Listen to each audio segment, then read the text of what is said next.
Olá, caríssimo telespectador da Rede Século XXI, obrigado pela sua audiência. Está começando mais um programa Eclésia, o nosso compromisso semanal, sempre abordando algo da pessoa de nosso Senhor e Salvador Jesus Cristo. Desde que eu estou à frente desse programa, nós procuramos enfocar, tratar, refletir, abordar, aprofundando quanto possível aspectos da pessoa de nosso Senhor e Salvador Jesus Cristo. O tema de hoje é difícil, para mim particularmente, mas eu tenho que tratá-lo. O silêncio de Cristo. Cristo que às vezes não fala.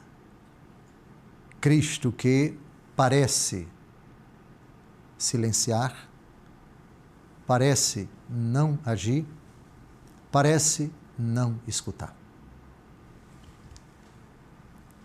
Quando nós aplicamos isso para as grandes tragédias, as grandes realidades que perturbam a família humana,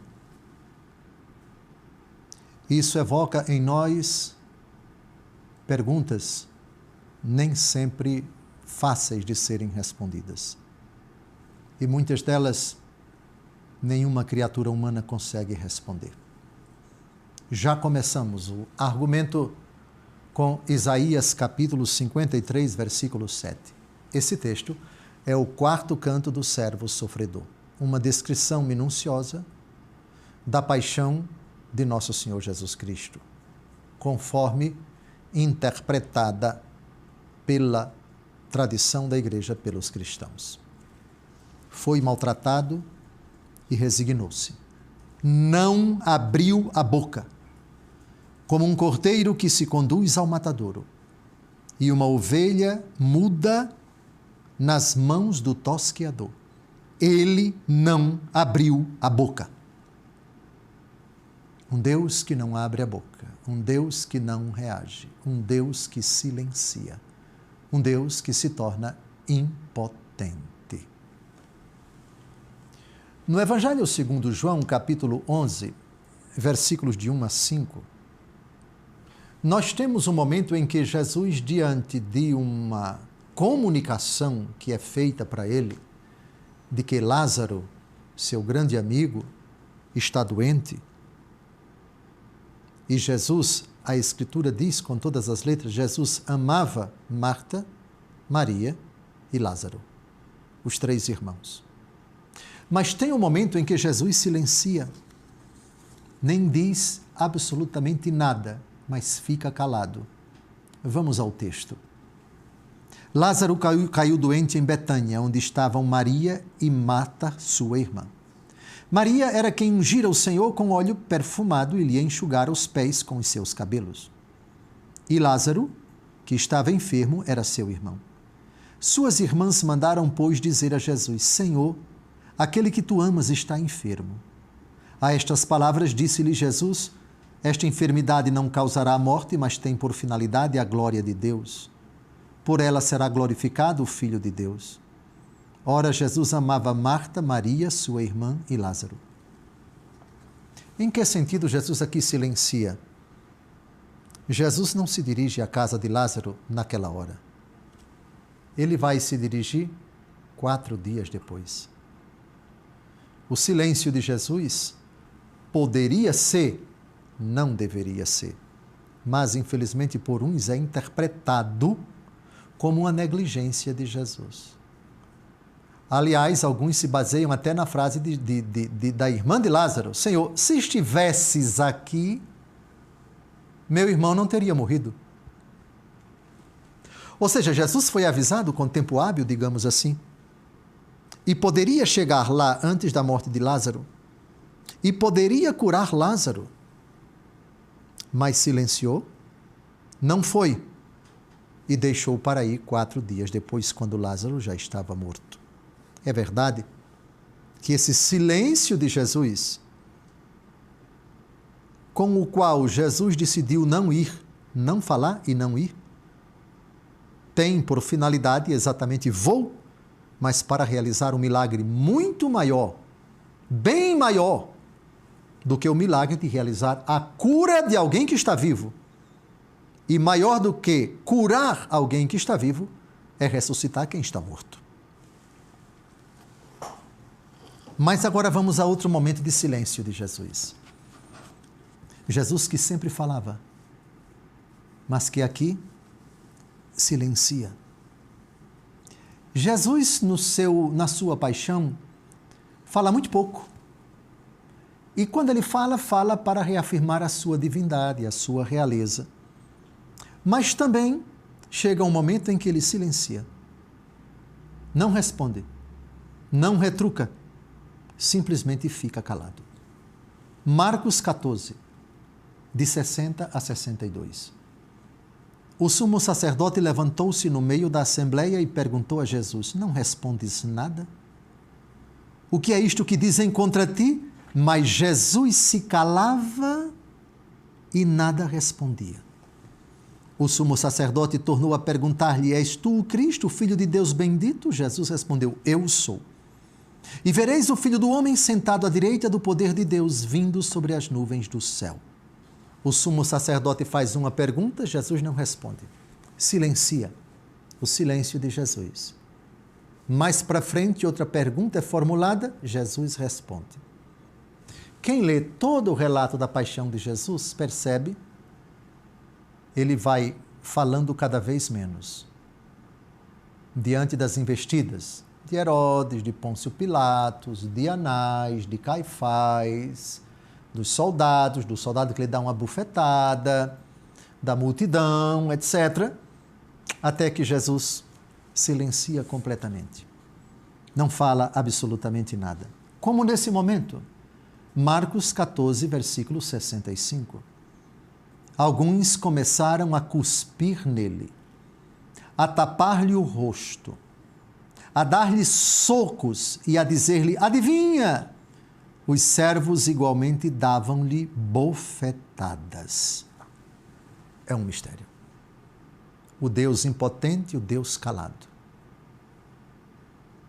As Escrituras não dizem, os Evangelhos não atestam, não registram nenhum grito de Nosso Senhor, se bem que ele certamente deve ter gritado. Nenhum pedido para não fazer mais aquilo: não façam isso comigo, não me batam mais. Não me agridam dessa forma. Jesus calado. Aqui o mistério, vocês já percebem, assume uma dimensão espantosa. Deus vitimado diante da fúria de uma turba cada vez mais ensandecida. Ele calado, nas mãos de todos eles. Eu vou recordar, os relatos da paixão de Nosso Senhor, a gente tem que ler com os olhos já embargados, prontos para chorar. Senão, podem se tornar esses relatos mais um relato de alguma cena de polícia, de crônica policial, nada mais do que isso. Alguns começaram a cuspir nele, a tapar-lhe o rosto, dar-lhe socos e a dizer: adivinha? Os servos igualmente davam-lhe bofetadas. A essa altura, Jesus não fala mais nada. Aliás, quem compara as narrativas de Mateus, Marcos, Lucas e João da paixão de Nosso Senhor, diante de Herodes e Pôncio Pilatos, Anás e Caifás, ele ainda fala um pouquinho. Mas até chegar no Calvário, não fala nada. E na cruz, as suas 7 últimas palavras, as 7 palavras de Nosso Senhor Jesus Cristo. Palavras muito breves, onde ele também é insultado, escarnecido, provocado, debochado, agredido com palavras. Agora acho que convém citar a primeira carta de São Pedro, capítulo 2, versículo 23.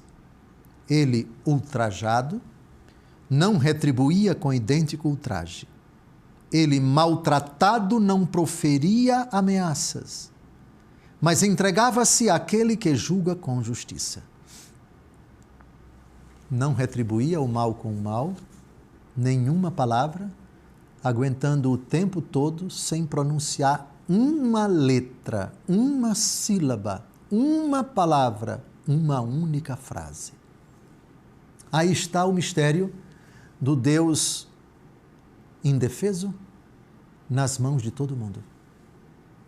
Voltou a ser, voltou a parecer com aquele momento em que ele está no presépio. A criança não fala, a criança está indefesa, só que no presépio está sendo adorada. E o clima é de paz. No contexto de sua paixão, é de ódio. Ali gritam as forças do inferno contra ele. Ali reverberam de ódio insano todos os seus inimigos. O silêncio de Cristo. Cristo não fala mais nada. Está terminando o primeiro bloco, não saia daí. O assunto é extremamente doloroso e delicado e vamos retomá-lo daqui a pouco.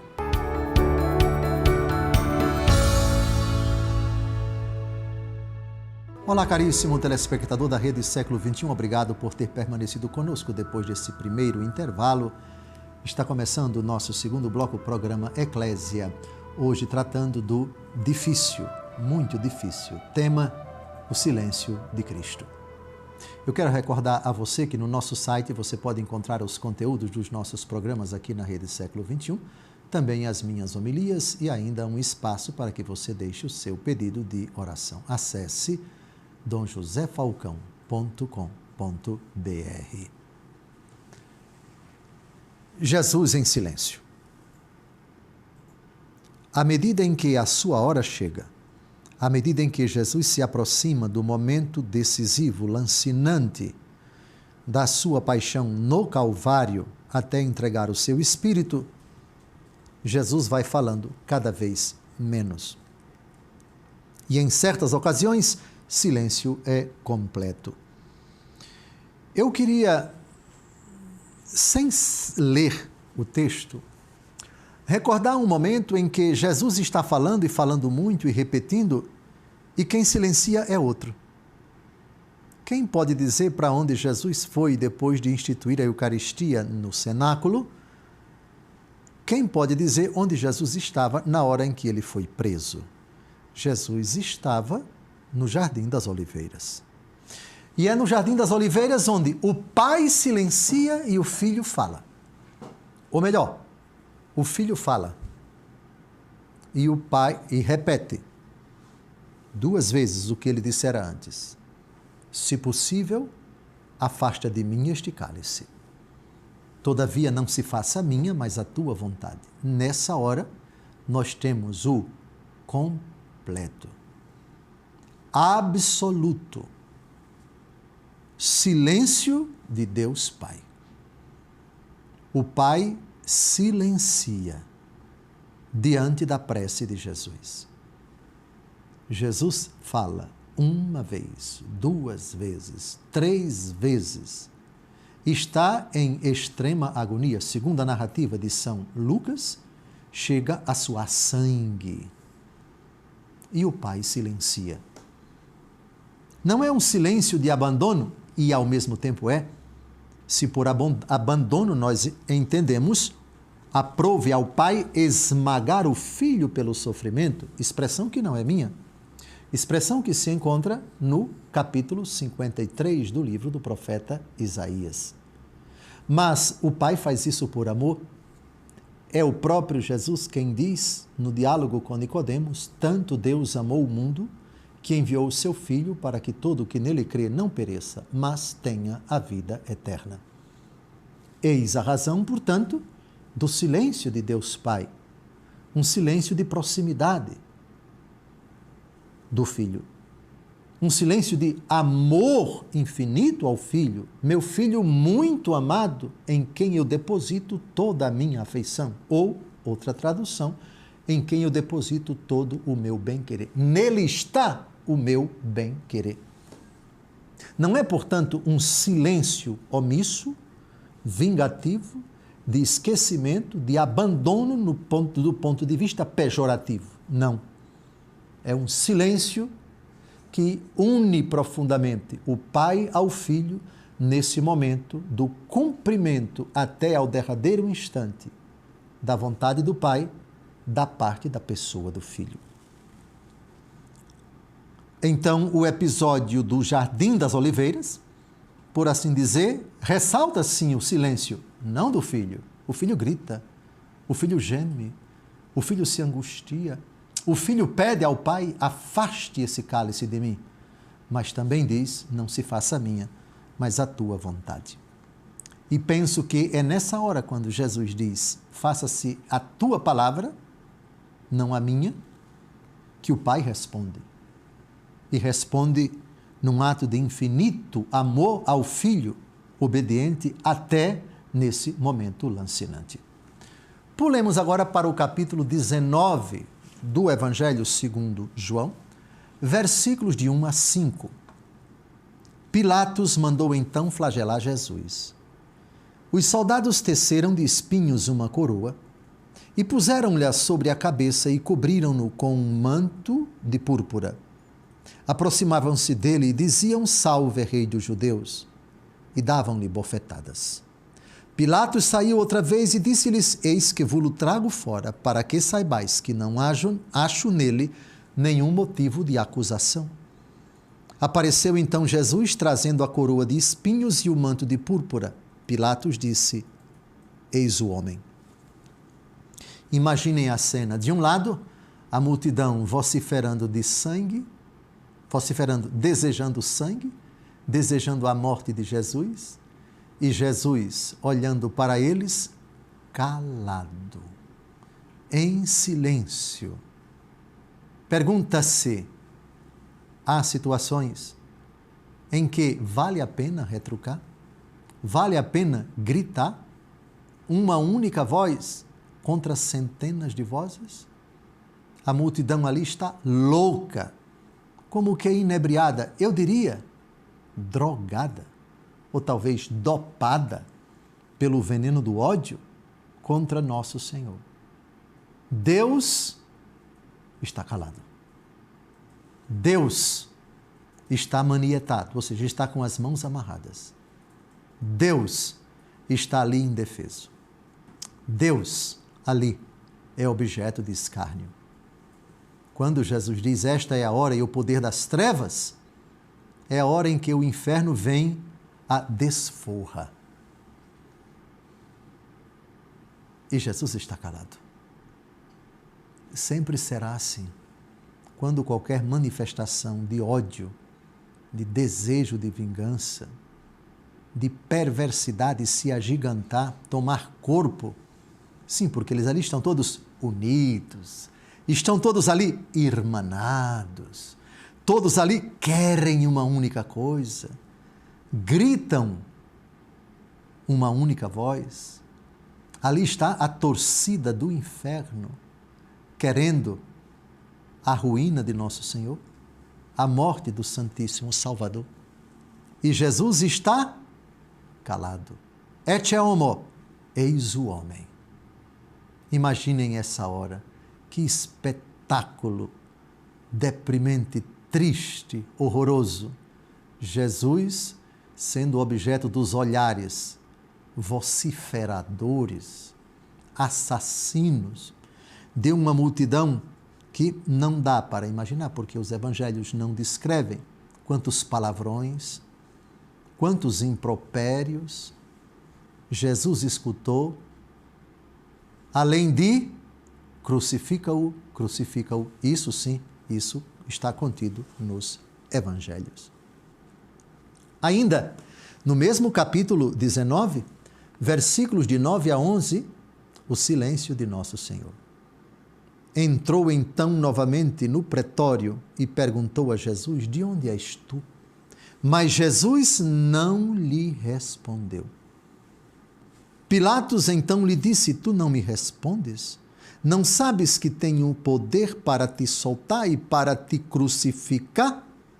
Respondeu Jesus, não terias poder algum sobre mim, se de cima não te fora dado.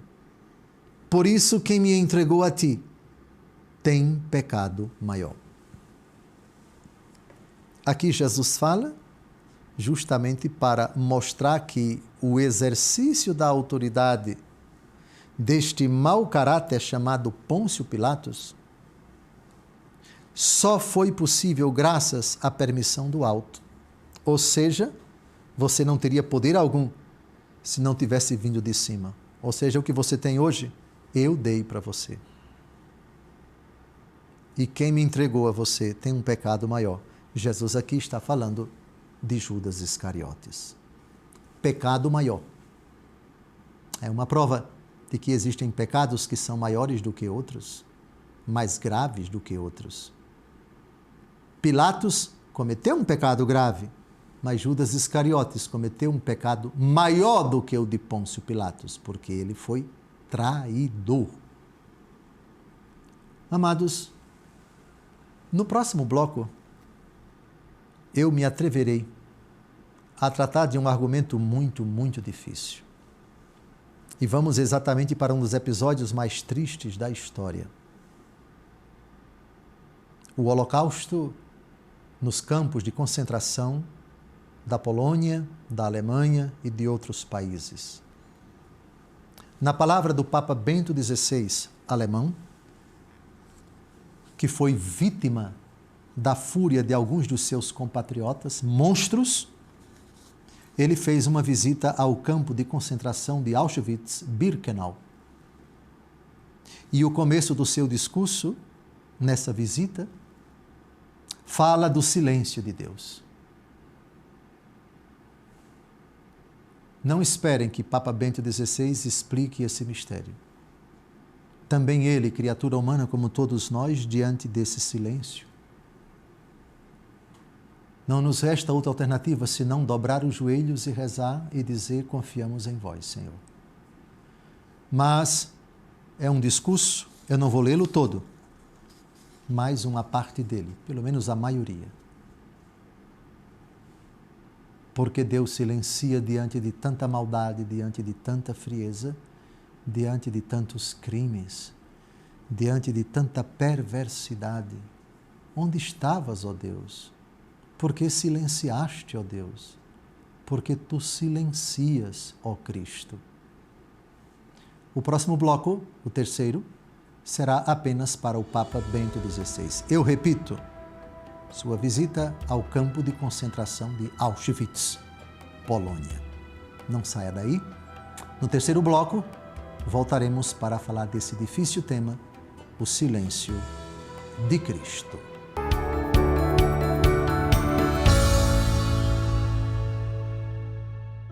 Olá, caríssimo telespectador da Rede Século XXI, obrigado por ter permanecido conosco depois desse segundo intervalo. Está começando o nosso terceiro bloco, o programa Eclésia, hoje tratando do tema o silêncio de Cristo. Como eu havia prometido, esse argumento do silêncio de Deus foi tratado pelo Papa Bento XVI na sua visita como Papa ao campo de concentração de Auschwitz-Birkenau, atual Polônia, no dia 28 de maio de 2006. Um tema muito espinhoso, muito difícil, um assunto que mexe com todos nós, porque se trata de um lugar que recorda o extermínio de pelo menos 5 milhões de pessoas. O silêncio de Deus, com a palavra, o Papa Bento XVI. Mas antes, eu quero convidar você para me seguir no Instagram, meu perfil é @DomJosé_Falcão_Oficial. Lá você verá partilhas sobre a palavra de Deus e também trechos dos nossos programas aqui na Rede Século XXI. Eu espero você lá. Agora sente-se, porque nos lábios de Papa Bento XVI, o tema do silêncio de Deus diante do Holocausto nazista.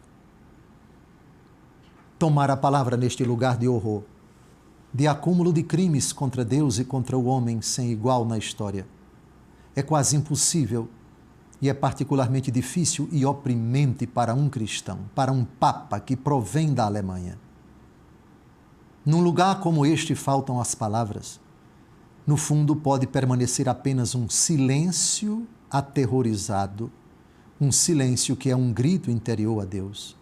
Senhor, por que silenciaste? Por que toleraste tudo isto? É nesta atitude de silêncio que nos inclinamos profundamente no nosso coração, face à numerosa multidão de quantos sofreram e foram condenados à morte. Todavia, este silêncio torna-se depois pedido em voz alta de perdão e de reconciliação. Um grito ao Deus vivo para que jamais permita uma coisa semelhante.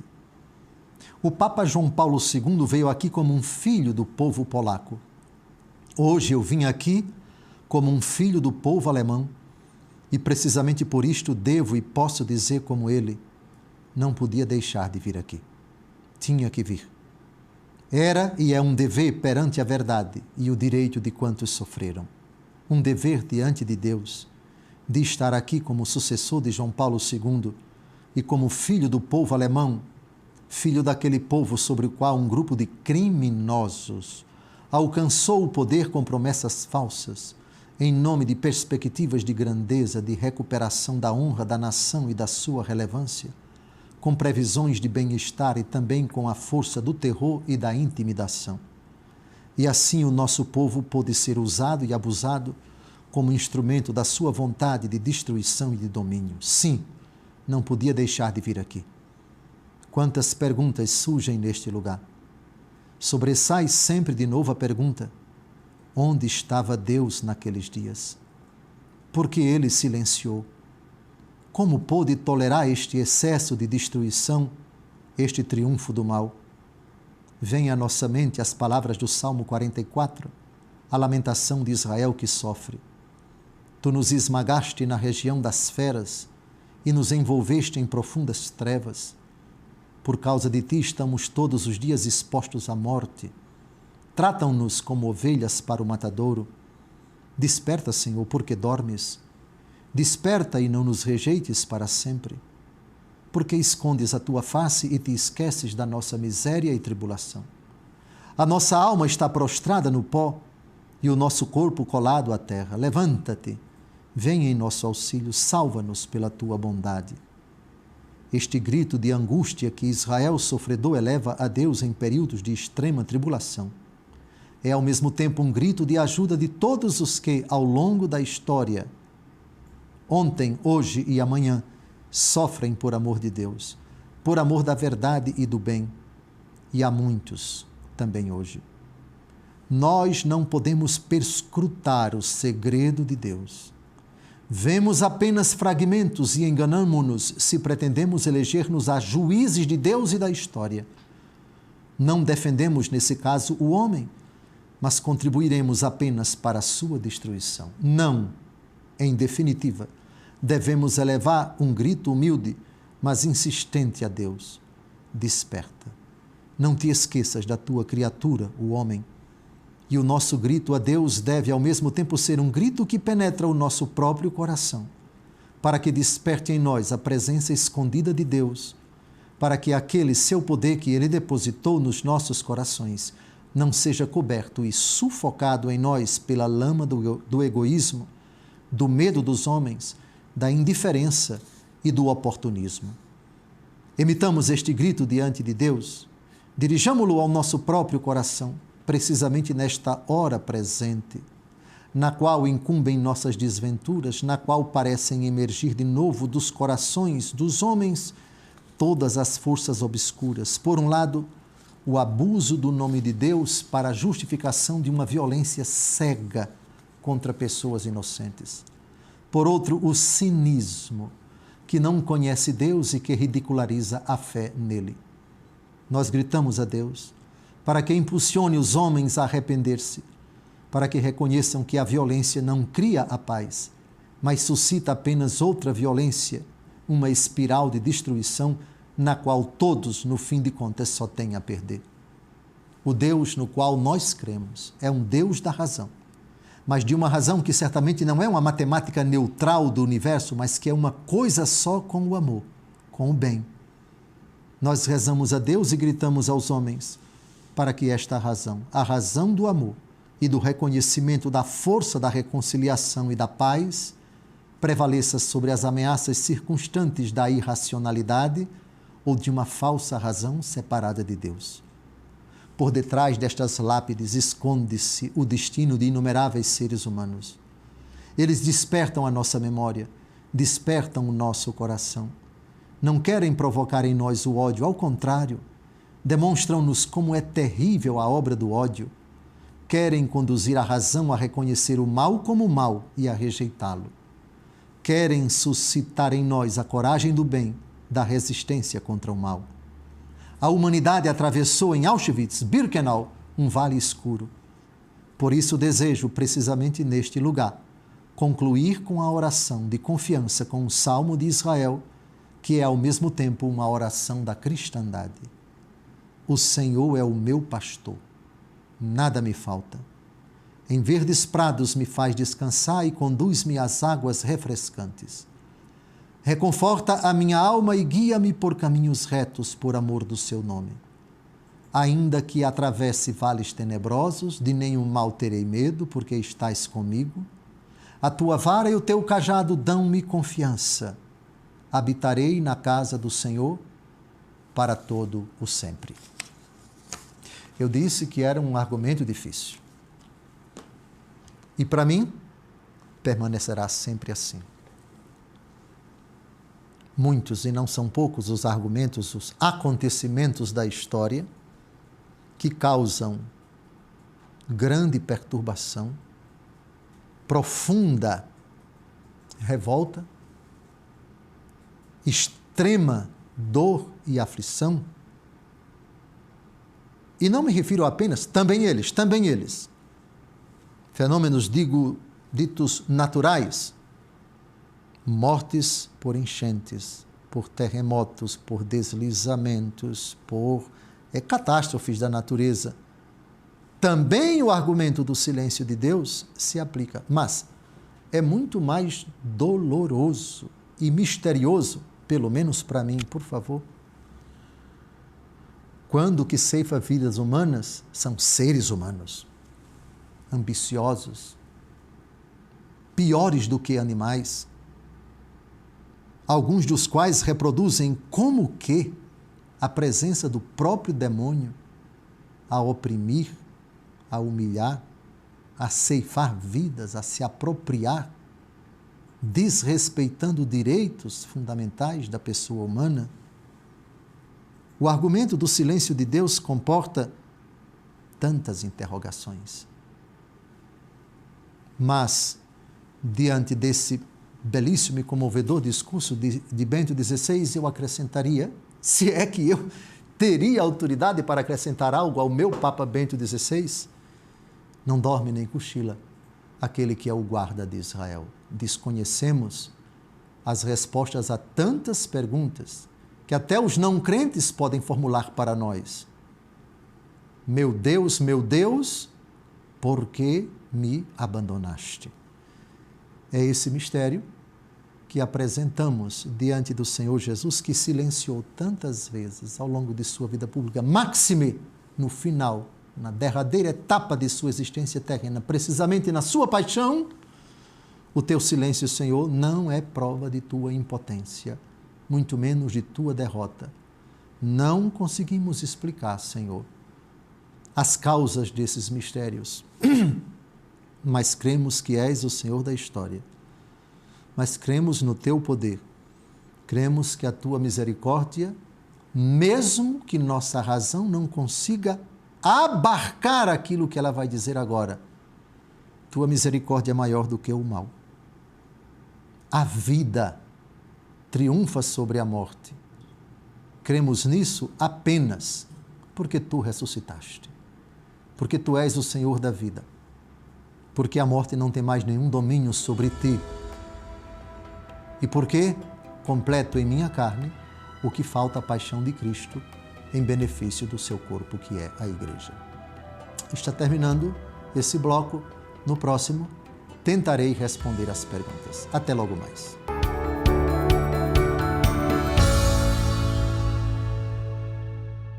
Olá, caríssimo telespectador da Rede Século XXI, obrigado por ter permanecido conosco. Depois desse terceiro intervalo, começamos o último bloco, o programa Eclésia, debruçando-se sobre o dificilíssimo tema do silêncio de Cristo. Antes de começar a responder as perguntas, eu gostaria de lembrar a você que todos os nossos programas anteriores estão disponíveis no YouTube da Rede Século XXI. Se você está assistindo pela internet, peço a você que deixe o seu like neste vídeo e também compartilhe com seus amigos. Também não se esqueça de se inscrever em nosso canal para ser notificado das nossas próximas transmissões e novos conteúdos. Eu também tenho um canal no YouTube e você pode se inscrever lá também. Basta buscar por meu nome, Dom José Francisco Falcão. Agora vamos às perguntas. Eu repito, até este exato momento eu não sei quais são as perguntas, elas vêm de longe. Caio, nosso assessor aqui, faz a seleção das perguntas e coloca-as ali no teleprompter. Deus tenha misericórdia de mim. Vamos começar a responder as perguntas agora. Primeira pergunta. O silêncio de Cristo pode servir como modelo para nós cristãos em momento de sofrimento, injustiça ou provação? Como suportar o silêncio de Deus diante das nossas dificuldades e sofrimentos pessoais ou comunitários? Jesus é sempre modelo para nós. Ele disse: aprendei de mim que sou manso e humilde de coração. É no aprendizado de Cristo e deveríamos sempre formular essa pergunta: no meu lugar, como Jesus reagiria diante desse problema? Ele é o nosso parâmetro. Ele será sempre a nossa referência. A mais importante. Eu digo a mais importante porque é a mais importante, mas não é a única. Sede meus imitadores, como eu sou de Cristo. Diz o apóstolo Paulo na 1 Coríntios, capítulo 11, versículo 1. E São Paulo muito sofreu. São Paulo é também modelo para nós. Sede meus imitadores, como eu sou de Cristo. Voltando a Cristo, ele é modelo tanto nas alegrias como nas tristezas, tanto abraçando sua cruz como sendo cuspido, coroado de espinhos, provocado, escarnecido, quando silencia e também quando fala. A resposta, então, à primeira pergunta é sim. Cristo, no seu silêncio, sempre será modelo para nós. Cristo falando também. A reação de Cristo, a atitude de Cristo, as palavras de Cristo, o comportamento de Cristo. Sempre referência suprema para nós. Como suportar o silêncio de Deus? Há vários textos da Escritura que eu poderia evocar. Evoco agora o Salmo 36. Entrega o teu caminho a Deus, confia nele e ele agirá, e os desejos do teu coração ele atenderá. É olhando particularmente para as pessoas que, sofrendo muito, se dirigiram a Jesus e vice-versa, ou seja, Jesus se dirigindo a elas, o que Jesus pede delas, como Jesus as conforta, isso também é parâmetro para nós. Como suportar o silêncio de Deus? A viúva de Naim, não chores, disse o compassivo Jesus. Jesus, filho de Davi, tem compaixão de mim, disse o cego Bartimeu. Levanta-te, anda. Jesus curou aquele coitado. Senhor, eu não sou digno de que entres em minha morada, diz uma palavra e meu servo será salvo. Nunca vi uma fé tamanha em Israel. A dificuldade da Sirofenícia, que pede, que insiste ao Senhor, que não desanima enquanto não obtém a graça da cura para a sua filha. É muito importante a gente olhar para aquelas atitudes de pessoas que, atenção, em dificuldades, sofrendo, seja individualmente, seja com outras pessoas, se dirigiram a Jesus. É verdade que algumas não podem, de forma alguma, ser modelo, como os cidadãos de Gadara. Depois que os porcos com os demônios dentro se precipitaram, eles pediram para Nosso Senhor ir embora. Diferentemente da atitude dos samaritanos, que se converteram diante de Nosso Senhor. São os sofrimentos dos que vão a Jesus e o comportamento deles, para nós também referência. Como suportar o silêncio de Deus? Jesus silencia diante da iniciativa de colocar uma padiola com o enfermo a partir do teto, que foi retirado. Jesus em silêncio. Jesus silencia também diante da enfermidade de Lázaro. Suportar o silêncio de Deus somente não quando é um silêncio que blasfema contra Deus. Você pode silenciar a boca e amaldiçoar Deus no coração. Assim não. Você pode experimentar o silêncio. Se é de Deus, já disse tudo. Gostei do complemento nominal. Como suportar o silêncio de Deus. Há silêncio e silêncio de Deus. O silêncio de Deus não blasfema, confia. O silêncio de Deus espera. O silêncio de Deus aguarda. Como diz Romanos capítulo 12, versículo 12. Pacientes na tribulação, alegres na esperança, perseverantes na oração. Vamos à próxima pergunta. O silêncio de Cristo pode ser simplesmente um ato profundo de confiança no Pai? Me permita dizer, essencialmente sim. E aí eu sou obrigado a ir para o Jardim das Oliveiras. E também para o Calvário. Meu Deus, por que me abandonaste? E em tuas mãos entrego o meu espírito. Citando 2 salmos, o Salmo 30 e o Salmo 21. O silêncio de Cristo que contempla o Senhor passando noites em oração no monte, sem ninguém por perto. O silêncio de Cristo que contempla o seu Pai, ao qual ele se dirige. Pai, eu sei que sempre me ouves, mas faço esse pedido agora para que todos creiam. É a oração que ele faz diante do túmulo de Lázaro. Reza bem pouquinho. Depois diz, Lázaro vem para fora.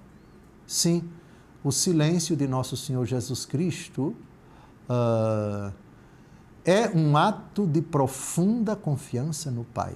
Confiança, entrega, abandono e eu diria, certeza de que sua prece é ouvida, de que o Pai não o abandona. Terceira pergunta, como deve ser uma oração silenciosa que nos aproxima do Senhor Jesus? A oração é a elevação da alma a Deus, já dizia uma grande santa da Igreja. Oração silenciosa, talvez com as palavras, mas se é oração, o coração clama pelo afeto. A oração que não balbucia palavras é uma oração silenciosa. Vamos chamá-la de oração mental, vamos chamá-la de contemplação.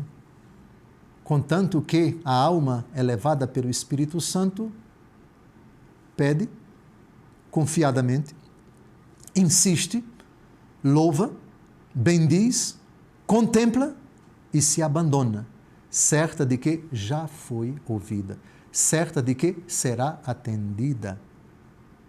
Todo aquele que pede, recebe, aquele que procura, acha, aquele que bate, a porta se lhe abre. E diz Jesus, esse é Mateus 7, versículo 8, um versículo antes, pedi e recebereis, buscai e achareis, batei e a porta se vos abrirá. Quarta pergunta. O silêncio de Cristo está ligado a um sentimento de tristeza, preocupação? Bem, eu quero dizer que em certos momentos da vida de Jesus, sim.